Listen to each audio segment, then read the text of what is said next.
नमस्कार। मैं आपके सामने फिर से भारतीय सिविल सेवा की मुख्य परीक्षा के जीएस जनरल स्टडीज़ पेपर 4 जो इथिक्स मोरल से रिलेटेड है उस पे आंसर लिखने की टेक्निक्स और चीज़ों को बताना चाहूँगा, क्योंकि हम लोग भारतीय सिविल सेवा के अधिकारी हैं तो मुझे लगता है कि हम लोग प्रैक्टिकली इस चीज़ को डील करते हैं तो हमसे बेहतर शायद कोई ना बता पाए, ऐसा परसेप्शन है मेरा। इसके सीधे सीधे प्रश्न पे आते हैं। जो 2018 का प्रश्न GS4 का क्वेश्चन नंबर 7 है। मैं थोड़ा सा इसे पढ़ देता हूँ फटाफट, जिससे आपको बैकग्राउंड पता चल जाए। ये बता रहा है कि आप जिला स्तर के अधिकारी है, डीएम है, और उसके कुछ सर्टेन क्राइटेरिया दिया है किसी चीज़ को लागू करने के लिए। जैसे 60 साल की एज हो, किसी आरक्षित समुदाय से संबंधित हो, वार्षिक आय 1 लाख से कम हो, और लाभार्थी के जीवन की गुणवत्ता में सकारात्मक अंतर आने की प्रबल संभावना हो।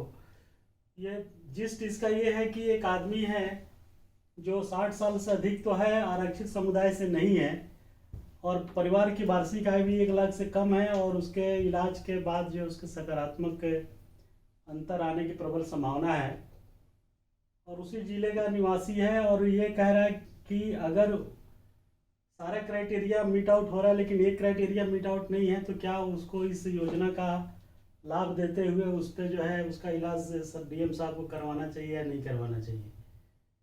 और आप समझिए कि वहाँ पे डीएम है तो आप क्या करेंगे। तो इसके लिए आपको जो है हाउ शुड राकेश वो नाम दिया जी डीएम का, रेस्पॉन्ड टू द सिचुएशंस। आप जो है इस परिस्थिति में क्या अनुक्रिया करेंगे।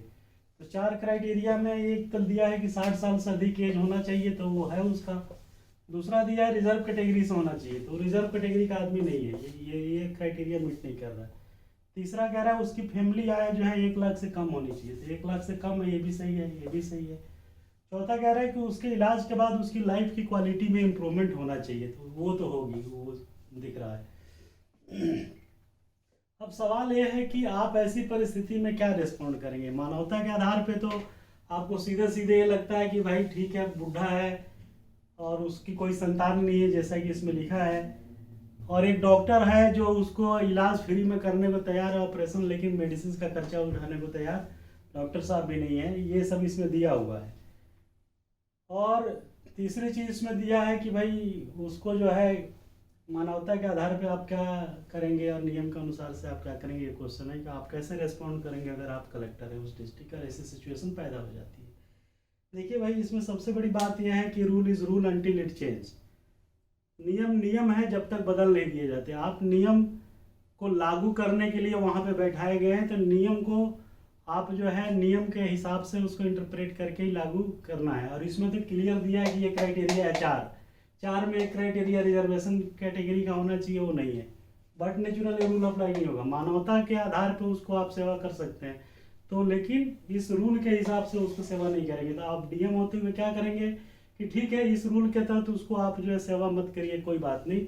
आप डीएम जब बनते हैं तो आपको तमाम तरीके के हिडन और फ्रिंज बेनिफिट्स, हिडन लिंक तैयार हो जाते हैं, जिसका लाभ आप समाज सेवा के लिए कर सकते हैं। जैसे कि आप जो है उसको किसी और रिलीफ फंड से हेल्प दिलवा सकते हैं। तमाम तरीके के रिलीफ फंड होता है सरकार के पास। डीएम डिस्ट्रिक्ट का कोऑर्डिनेटर होता है, वो किसी और डिपार्टमेंट के रिलीफ फंड जो सबके लिए बना है, जो आपदा में या मुसीबत के मारे हुए लोग हैं, तो आप रिलीफ फंड की हेल्प लीजिए। दूसरा, किसी कारपोरेट घराने को पकड़िए। कारपोरेट घराने के पास जो है एक फंड होता है जिसको CSR कहा जाता है, सोशल कॉर्पोरेट सोशल रेस्पॉन्सिबिलिटी। इसका कुछ जी उसका प्रॉफिट का 3% उसको खर्च करना होता है। तो आप किसी कॉर्पोरेट घराने में कहिए भाई इसका खर्चा बियर कर दे, तो वो उससे आप करवा सकते हैं। उसमें कोई जो है हैंकी पैंकी या कोई भी जो है रूल का वायलेशन नहीं है। तीसरा जो है सिविल सोसाइटी होती है जो आपके टच में रहती है, उनके पास भी फंड होता है, वो सिविल सोसाइटी की आप हेल्प ले सकते हैं, उससे उसका काम करवा सकते हैं। उसके अलावा CMO साहब जो चीफ मेडिकल ऑफिसर होते हैं, वो इनडायरेक्टली आपके कंट्रोल में होते हैं, तो आप उनसे जो है मेडिसिन के फायदे जो है मेडिसिन की इंतजाम करवा सकते हैं। और वो इलीगल तरीके से नहीं करेंगे। वो क्या करेंगे कि जितनी फार्मास्यूटिकल कंपनियां अपने प्रोडक्ट बेचने आती है, तो उस प्रोडक्ट को सैंपल के रूप में तमाम मेडिसिन वहाँ दी जाती है। तो जो कंसर्न मेडिसिन है उसको जो है उस फार्मास्यूटिकल कंपनी से डोनेट करवा सकते हैं कौन, सीएमओ। और सीएमओ आपके कहने पे जरूर मदद करेंगे, ऐसा व्यवहारिक रूप से होता है। उसके बाद जो है सिविल सोसाइटी के साथ साथ वृद्धा पेंशन का भुगतान उसको देखिए कि हो रहा है कि नहीं हो रहा है। अगर कुछ ओल्ड एज होम है तो वहाँ से कुछ सहायता मिल सकती है। तमाम एनजीओ होते हैं, तमाम एनजीओ होते हैं जो डिस्ट्रिक्ट में काम कर रहे होते हैं इस टाइप के ओल्ड एज होम वाले, उनसे भी कुछ मदद ली जा सकती है। तो ये तमाम संसाधन हैं जो आपके प्रभाव में, जो आपके इन्फ्लुएंस में, जो आपके ऑरा का इस्तेमाल करके आप कलेक्टर हैं तो करा देंगे और कोई मना नहीं करेगा। इवन कोई डॉक्टर जो है फ्री में इलाज करने को तैयार है तो कोई दूसरा डॉक्टर को पकड़ सकते हैं जो फ्री में उसका मेडिसिन का खर्चा उठा सकता है। तो आप ऐसे रिसोर्सेज को यूज करते हुए इस रेस्पॉन्ड करेंगे। ऐसी सिचुएशंस आती है और प्रैक्टिकली हम लोग यही करते भी है। इसमें कोई जो है गलत नहीं है, टोटल पारदर्शी प्रक्रिया है और इसमें नियम के हिसाब से भी ये सत्य है। लेकिन आप अपने फंड का इस्तेमाल जो ये हमने बताया, क्योंकि वो क्राइटेरिया रिजर्व का नहीं मीट कर रहा है तो उसको नहीं करेंगे। अगर आप उसमें किए तो आप फंसे और आपको कोई बचाने वाला नहीं होगा, फिर सारी मानवता धरी की धरी रह जाएगी। Thank you very much.